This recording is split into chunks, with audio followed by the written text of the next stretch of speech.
The transport ship landed with a soft hiss on Station 9. Steam rose from the cooling engines as the cargo doors opened. Dozens of aliens walked out, all shapes and sizes, all colors and forms. Some had scales, some had feathers, some had too many eyes. And then there was Park. She stepped onto the metal platform wearing a blue and white uniform. It was an old Earth school uniform, the kind students wore in Korea before the Great Expansion. Her skirt reached her knees. Her jacket was clean and pressed. She wore round glasses that made her eyes look bigger than they were. Her black hair was tied in two neat braids that hung over her shoulders. She looked like she was 17. She was actually 19, but her small body and soft face made her seem younger. She carried a pink backpack with a cartoon bear on it. She smiled at everything she saw. Behind her walked. He was different. He was tall and wide, with muscles that stretched his worn leather jacket. A long scar ran down his left cheek from eye to jaw. His eyes were cold and tired, the eyes of a man who had seen too much death. He carried a heavy bag over one shoulder and watched everyone around them with quiet attention. "This place smells bad," said cheerfully. "It's a criminal station," replied. "What did you expect?" "I expected criminals. I did not expect the smell." They walked through the main corridor. Aliens of all kinds moved around them. Some were merchants, some were smugglers, some were worse. Station 9 was a place where laws did not exist. It floated at the edge of known space, far from any government, far from any help. And we're here for one reason. A human child had been taken. Her name was, she was 8 years old. Slavers had grabbed her from a colony ship and brought her here to sell. The man who took her was named. He was a reptilian slaver captain with green scales and yellow eyes. He had been selling humans for 15 years. He thought humans were weak, soft, easy to break. Many aliens thought the same thing. They were wrong. As walked through the station, aliens stared at her. Some laughed. Some whispered to each other. She heard bits of their words. "Look at that tiny thing. Is that a human child? Glass bones, one hit and she breaks. What is she wearing? Some kind of costume." Kept smiling. She had heard these things many times before. Aliens always said the same things about humans. They saw small bodies and thin skin. They saw creatures with no claws, no fangs, no armor. They did not understand what lived beneath the surface. Walked close behind her. His hand rested near the weapon hidden under his jacket. He was ready for trouble. Trouble found them quickly. They turned into a narrow alley between two market stalls. 4 large aliens blocked their path. They were a species known for violence. They had gray skin, 4 arms each, and faces like angry dogs. The biggest one stepped forward. He was almost 3 meters tall. "Little human," he said, his voice rough like rocks grinding together. "You are lost." Stopped walking. She tilted her head and looked up at him with innocent eyes. "Am I?" she asked sweetly. "I was trying to find the food market. Do you know where it is?" They laughed. All 4 of them laughed. The sound echoed in the narrow alley. "Food market," the leader repeated. "Yes, little soft skin. We know where food is. But first you give us your bag and your credits. And maybe we keep you too. Humans sell well here." Smile did not change. She glanced back at. "Should I?" she asked quietly. Shrugged. "We need to stay hidden." "I can be quick." "You always say that." Turned back to the. She pushed her glasses up her nose with one finger. "I am sorry," she said to the aliens. "I cannot give you my bag. It has my snacks inside." They stopped laughing. The leader's eyes narrowed. "You think this is a joke, glass bones? I have killed 50 humans. You break so easily. Your bones snap. Your skin tears. You scream and cry and beg." 50, said thoughtfully. "That is a lot. I will make you 51. "No," said, her voice changed. It was still soft, still quiet, but something cold had entered it, something old. "You will not." The reach for her with 2 of his 4 arms. He never touched her. Moved, she moved faster than something her size should move. She moved like water. She moved like death. Her small hand shot up and hit a point on his arm that made it go numb. Her foot swept his leg. Her elbow found his throat. There was 3 times her size. He fell in 2 seconds. The other 3 attacked at once. 12 arms came at her from all directions, flowed between them. She did not fight with strength. She fought with precision. Every hit landed exactly where it needed to land. Nerve points, joints, soft places between armor plates. One swung at her head. She ducked, grabbed his arm, and used his own weight to throw him into the wall. Another tried to grab her from behind. She dropped low, rolled between his legs, and struck the back of his knee. He collapsed. The last one pulled a knife. The blade was long and curved. Looked at the knife. She looked at the holding it. "That is a good knife," she said. "I will cut you open, human." "No," said, "you will sleep now." She moved again. The knife cut empty air. Her palm hit his temple. His eyes rolled back. He fell. The whole fight took 11 seconds. Walked up behind her. He looked at the 4 unconscious bodies on the ground. He did not look surprised. "You said you would be quick," he said. "I was quick. You talk too much." "I like talking." Adjusted her glasses. One lens had a small crack in it now. She straightened her skirt and picked up her pink backpack from where she had dropped it. "My snacks are okay," she reported.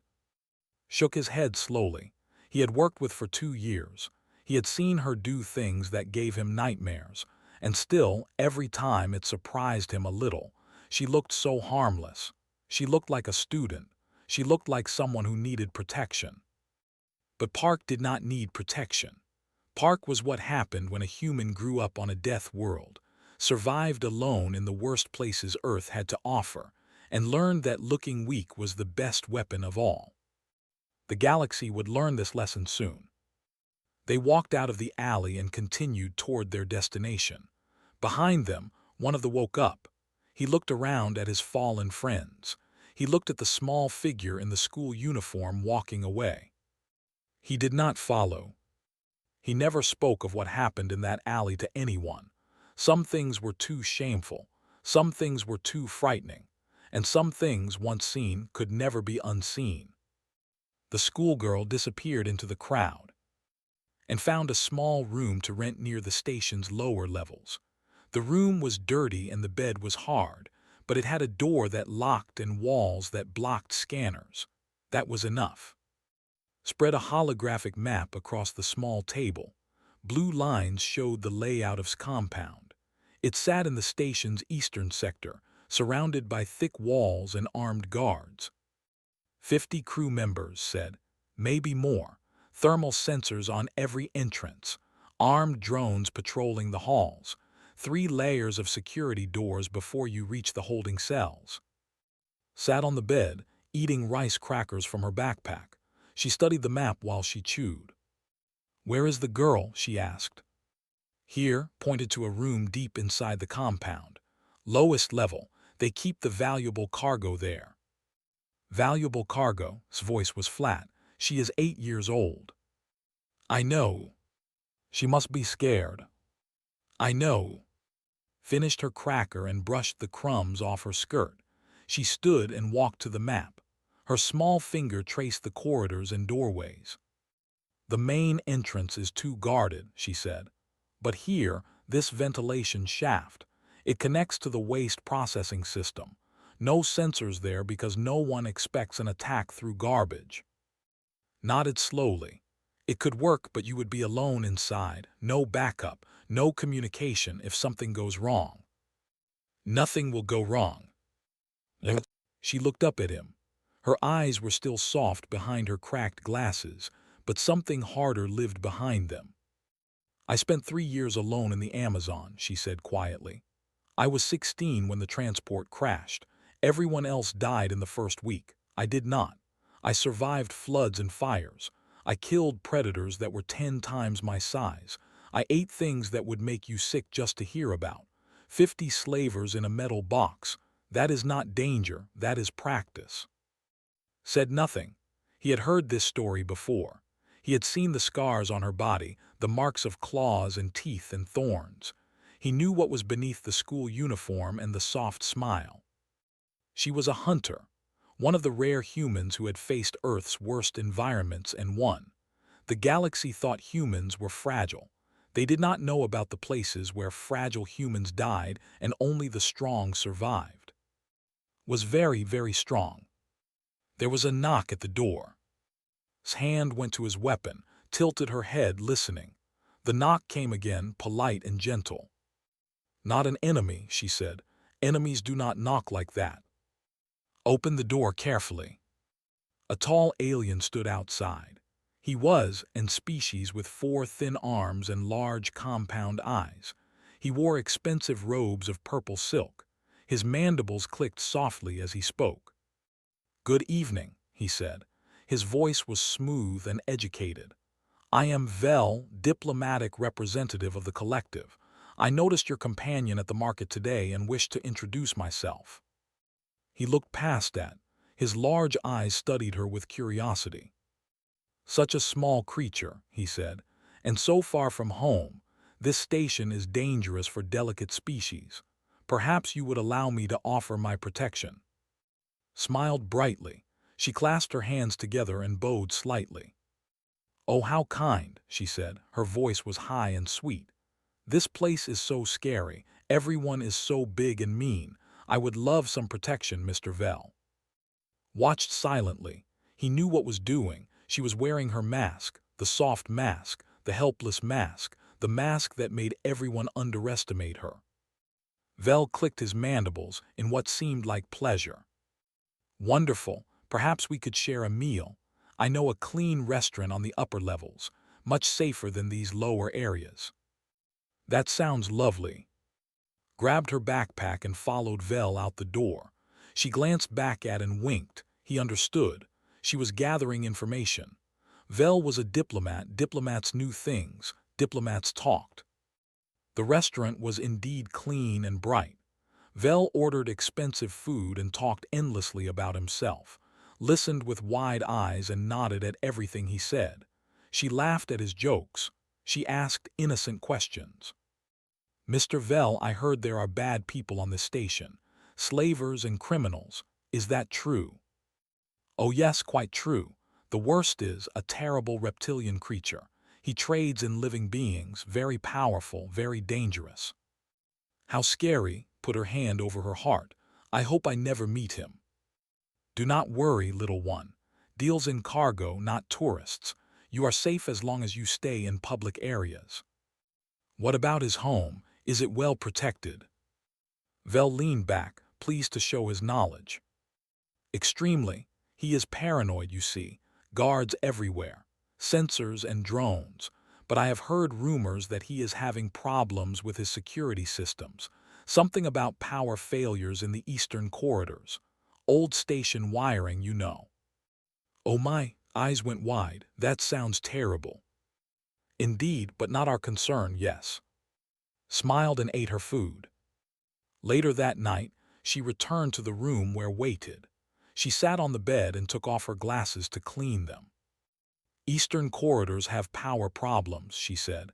Her voice was normal again, flat and focused. "That means weak points in the sensor grid, and Vel mentioned that is paranoid. Paranoid people make mistakes. They guard the obvious entrances and forget the forgotten paths." Looked at the map again.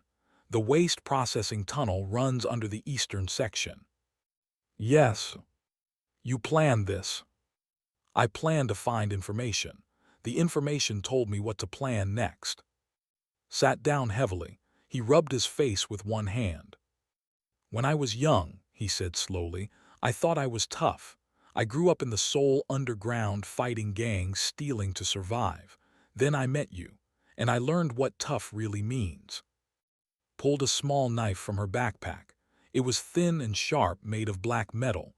She checked its edge with her thumb. "Earth made me," she said simply. "The jungle, the deserts, the frozen mountains. Every part of our planet is trying to kill everything on it. Humans survived anyway.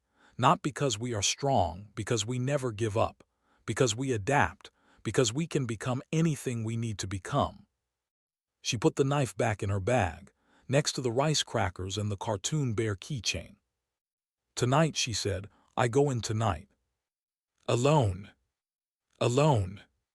Did not argue. He had learned long ago that arguing with was pointless. She would do what she decided to do. Nothing could stop her. Nothing ever had. Outside the small window, the station's lights flickered. Somewhere in the eastern sector, sat in his compound, counting his money, unaware that death was coming. Death wore a school uniform and a soft smile. The waste tunnel smelled like death and rotting food. Thick pipes dripped dark liquid onto the metal floor, crawled through the narrow space without complaint. She had crawled through worse places, much worse. She wore her school uniform still. Some people thought that was strange. Why not wear armor? Why not wear black clothes like a proper assassin? But knew something those people did not. The uniform was armor. It was armor for the mind. Every enemy who saw her hesitated. They could not believe that something so small and soft could be a threat. That hesitation was usually the last mistake they ever made. The tunnel opened into a maintenance room, dropped silently to the floor and listened. Distant voices, footsteps far away, the hum of machines. She was inside. The compound was large and maze-like, had built it to confuse intruders, but had memorized the map. Every turn, every door, every camera position lived inside her head. She moved through the shadows like smoke. The first guard never saw her. He was a big alien with blue skin and tusks. He stood at a corridor junction, bored and tired, approached from behind, silent as a ghost. Her hand found the nerve cluster at the base of his neck. He collapsed without a sound. She dragged him into a dark corner and continued. The second guard was smarter. He heard something and turned, his weapon raised, but was already gone. She had climbed into the ceiling vents. She watched him through the metal grating as he searched the empty hallway. Strange, he muttered, could have sworn. He walked directly under her position. Dropped. The guard made a small choking sound. Then he made no sound at all. By the time she reached the intersections, the compound was waking up. Alarms had not triggered yet, but something felt wrong to the slavers inside. Guards who should have reported in were silent. Doors that should have been watched stood empty. A group of 4 slavers gathered in a common room, talking nervously.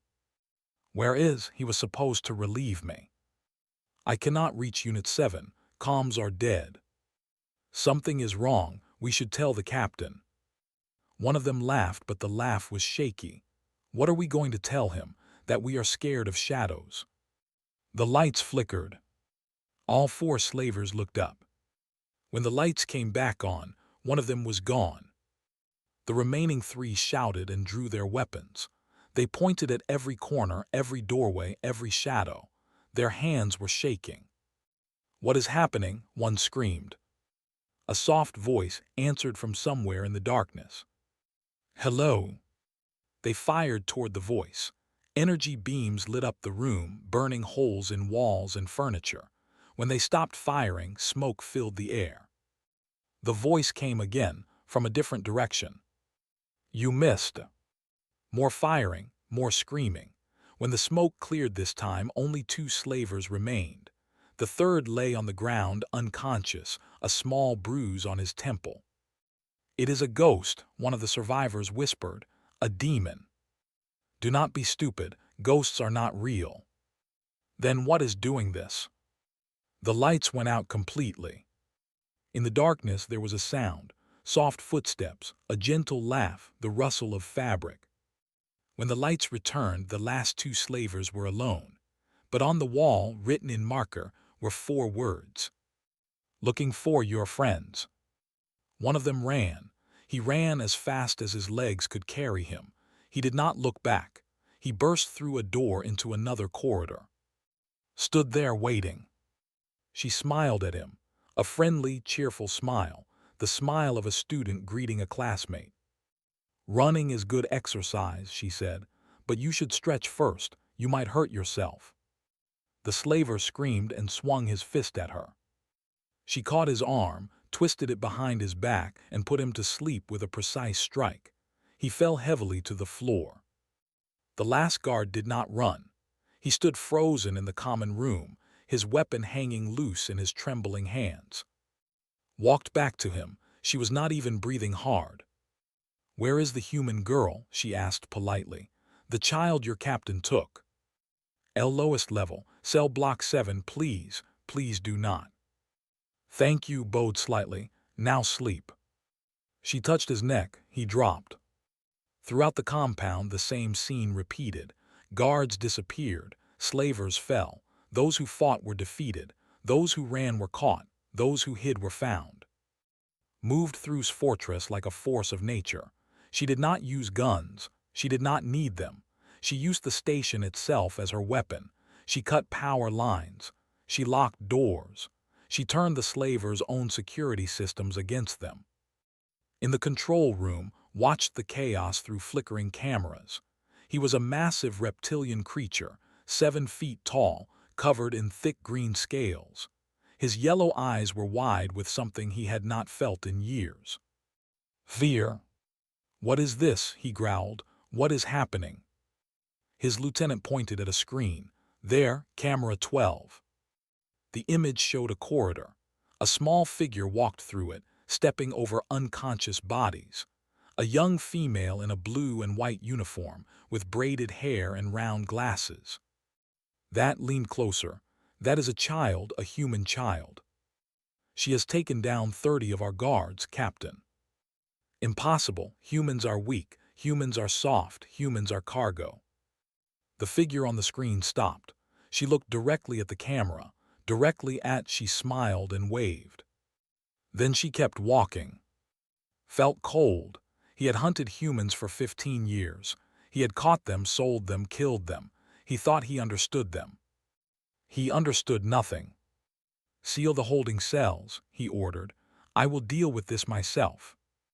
He grabbed his weapon, a heavy plasma cannon that could burn through metal walls. He had killed 100 humans with this gun. One more would be easy. At least that is what he told himself. Deep in the compound, reached the holding cells. Heavy metal doors blocked her path. Electronic locks blinked red. She knelt and pulled tools from her backpack. Within seconds, the locks clicked open. Inside the cell, a small girl sat in the corner, hugging her knees. She was thin and pale, with tears on her dirty face. When she saw, her eyes went wide. Who are you?" Smiled, not her hunting smile. A real smile, a warm smile.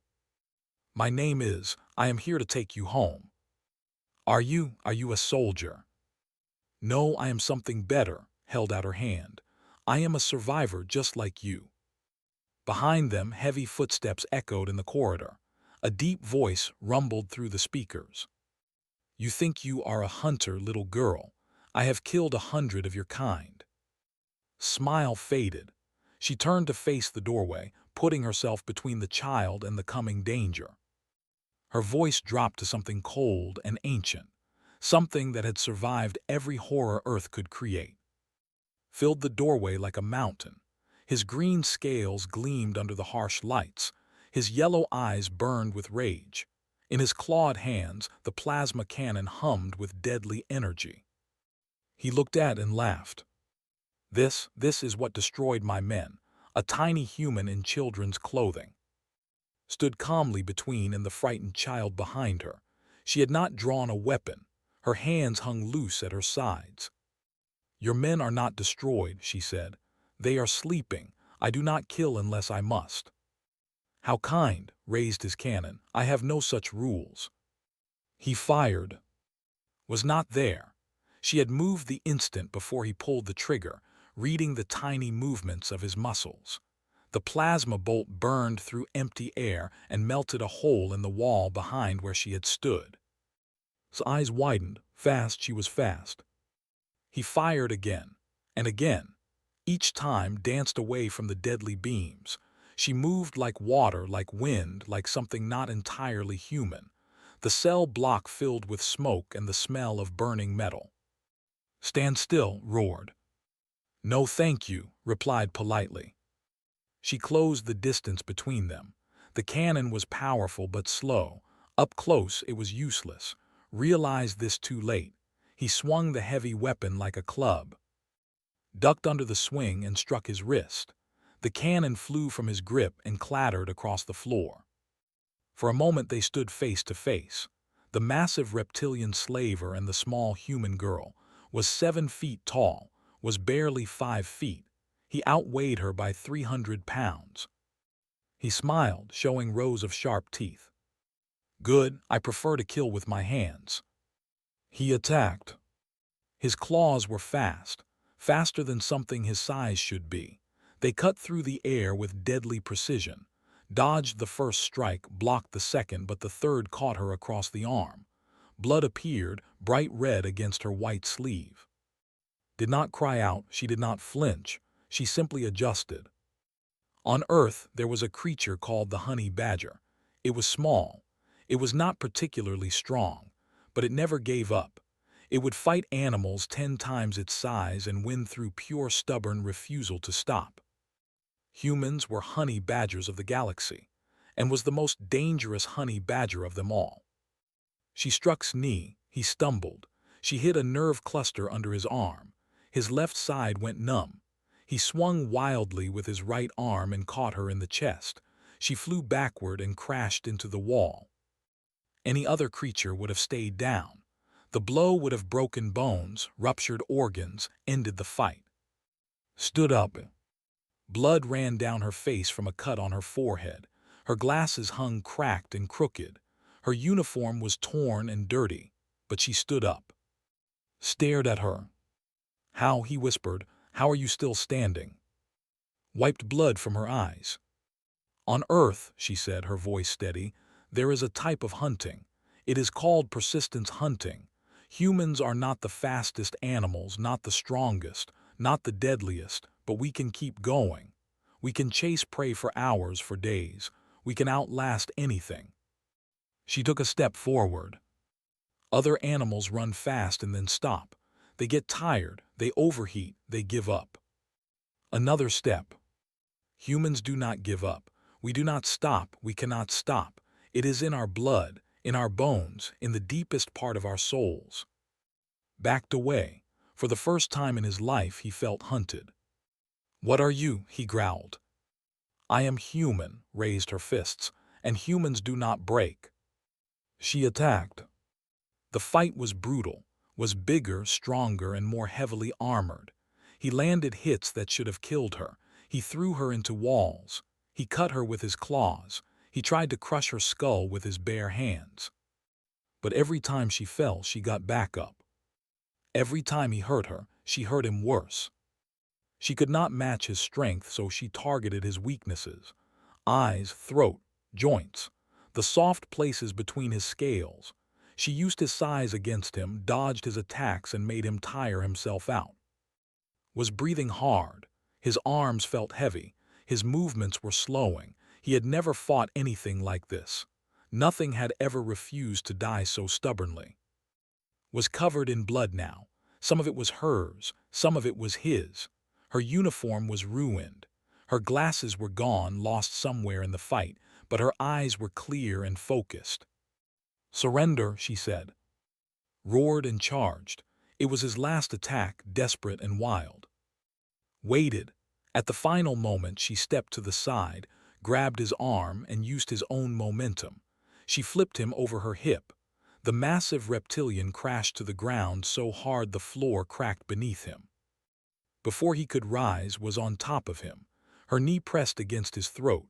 Her hand held a small knife, the black blade touching the soft spot under his jaw. "Surrender," she said again. His yellow eyes were wide. He could not breathe. He could not move. This tiny creature had beaten him completely, utterly. "I surrender," he gasped. Step back. She did not kill him. She had meant what she said. She did not kill unless she had to, and was more useful alive. He would face justice. He would answer for his crimes. Heavy footsteps echoed from the corridor. Appeared, his weapon drawn. He took in the scene, the destroyed room, the beaten slaver, the bloody girl standing over him. "Took you long enough," said. "I came as fast as I could. Station security is on its way." He looked at her wounds with concern. "You need medical attention." Later, walked past's groaning form and knelt beside the child who had watched everything from the corner of the cell. The little girl was shaking, her eyes wide with fear and wonder. "It is okay," said softly. "He cannot hurt you anymore. No one can." "You beat him." The child's voice was tiny. "You beat the monster." "I did. But you are so small, and he was so big." Smiled. It was a tired smile, a painful smile, but it was real. "Being small does not mean being weak," she said. "Sometimes the smallest things are the most dangerous. Remember that." She picked up the child gently and held her close. The girl wrapped her arms around his neck and buried her face against her shoulder. Behind them, station security finally arrived. They found 30 unconscious slavers, one defeated captain, and a small human girl in a torn school uniform carrying a child. One officer stepped forward, his weapon half raised. What happened here?" Turned to face him. She was covered in blood. Her arm was cut, her face was bruised, but she stood straight and steady. "Justice happened," she said simply. The news spread like fire through the galaxy. On every station, every planet, every ship, creatures watched the footage. Someone had leaked the security recordings from his compound. The galaxy saw everything. They saw a small human girl crawl through waste tunnels into a fortress. They saw her take down trained soldiers one by one, silent and precise. They saw her fight a monster 3 times her size and win. They saw her carry a child out of hell while covered in blood. The footage played on news channels for days. Experts argued about what it meant. Some said it was fake. Some said it was luck. Some said humans had developed new weapons or technology. But others knew the truth. Humans did not need new weapons. Humans were the weapon. In his office on a diplomatic vessel, Vel sat before a holographic screen. His compound eyes reflected the images of the schoolgirl walking through corpses. He remembered meeting her, remembered thinking she was delicate, harmless, amusing. His hands shook as he typed his report. "Reclassify humans immediately," he wrote. "They are not prey species. They are not fragile soft skins. They are apex ambush predators disguised as social pack mammals. Their home planet is a death world that produces survivors of impossible resilience. They can take damage that would kill any other species and continue fighting. They do not surrender. They do not stop. Extreme caution is advised when dealing with any human, regardless of apparent size, age, or demeanor." He paused, then added one more line. "Never trust their smiles." On Station 9, sat in a holding cell waiting for transport to a prison planet. His scales were dull. His eyes were empty. He had ruled this station for 15 years. He had been feared by thousands. Now he was nothing. His remaining crew members refused to speak of what happened. When interrogated, most said nothing at all. But one, a young slaver who had been knocked unconscious early in assault, finally spoke. "She smiled the whole time," he whispered. "Even when she was bleeding, even when she was hurt, she smiled like it was nothing, like we were nothing." The interrogator leaned forward. "But she is just a human, a small female. How did she do it?" The slaver laughed, but there was no humor in the sound. "You do not understand. None of us understood. Humans are not what we thought they were. They are not weak.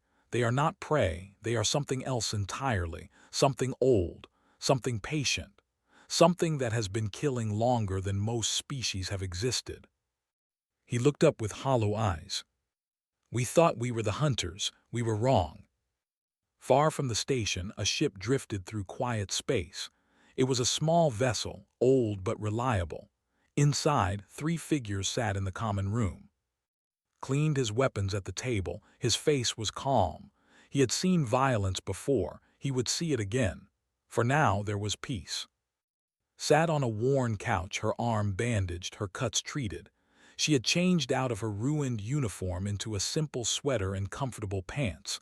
Without her glasses and braids, she looked different, older somehow, harder. But she smiled when climbed onto the couch beside her. The little girl had slept for 12 hours after they escaped the station. Now she was awake and full of questions. Said, "Are you really from Earth?" "Yes." "Is it true what they say, that Earth is a death world?" Thought about her home planet. She thought about the oceans that could swallow cities, the storms that could destroy mountains, the predators that hunted in every forest, every desert, every frozen waste. She thought about the diseases, the earthquakes, the volcanoes, the endless wars. "Yes," she said, "Earth is dangerous." "Then how do humans survive?" Pulled the girl closer. "We survive because we refuse to die. We survive because we adapt to anything. We survive because we learned, millions of years ago, that the universe does not care if we live or die. So we decided to live anyway." Was quiet for a moment. "The aliens called you glass bones," she said. "They said humans are weak." "I know. But you are not weak." "No, and neither are you," looked into the child's eyes. "You survived. They took you from your home. They locked you in a dark cell. They tried to break you. But here you are, alive, free. That makes you strong. That makes you human." Smiled. It was a small smile, still fragile, still healing. But it was real. "I want to be like you when I grow up," she said. "No," shook her head gently. "Be better than me. Be kinder. Be happier. The galaxy needs fighters, yes, but it also needs people who can build things instead of just breaking them." "What will you build?" Looked out the window at the endless stars. "I do not know yet, but I have time to figure it out." Looked up from his weapons. "I have news," he said. "A bounty has been posted. Someone is offering a fortune for the capture of the schoolgirl." Laughed. "Let them try. There will be hunters, mercenaries, maybe worse." Good. Stretched and winced at the pain in her ribs. "I was getting bored." Looked worried. "Will bad people come after us?" "Probably," admitted. "But that is okay. We will handle them together. Like a family." The word hung in the air. Family, such a simple word, such a complicated idea. And looked at each other. They had been partners for 2 years. They had bled together, fought together, survived together. Now they had someone new, someone small and scared and full of hope. "Yes," said finally, "like a family." The ship flew on through the stars. Behind them, the galaxy was waking up to a new truth. Humans were not what anyone thought they were. They were survivors of a world that tried to kill them every day. They were persistent hunters who never gave up. They were creatures who smiled while they bled and laughed in the face of death. They were dangerous. And somewhere in that vast and hostile universe, a small girl in a school uniform was teaching the galaxy to fear kindness. Because the kindest smile could hide the deadliest hunter. Because the softest voice could carry the hardest will. Because on Earth, the survivors learned to wear masks, and the most dangerous mask of all was the one that looked like innocence. Park closed her eyes and rested her head against the couch. Tomorrow there would be new battles, new enemies, new challenges. But tonight she was at peace. The schoolgirl hunter drifted off to sleep, surrounded by her strange little family, dreaming of earth and fire and endless, unstoppable survival. The hunt would continue. But for now, the hunter was home. And no one had the courage to argue with her. Then you already know what comes next. Death carried a pink backpack. And Death was hungry for justice. The hunt had begun.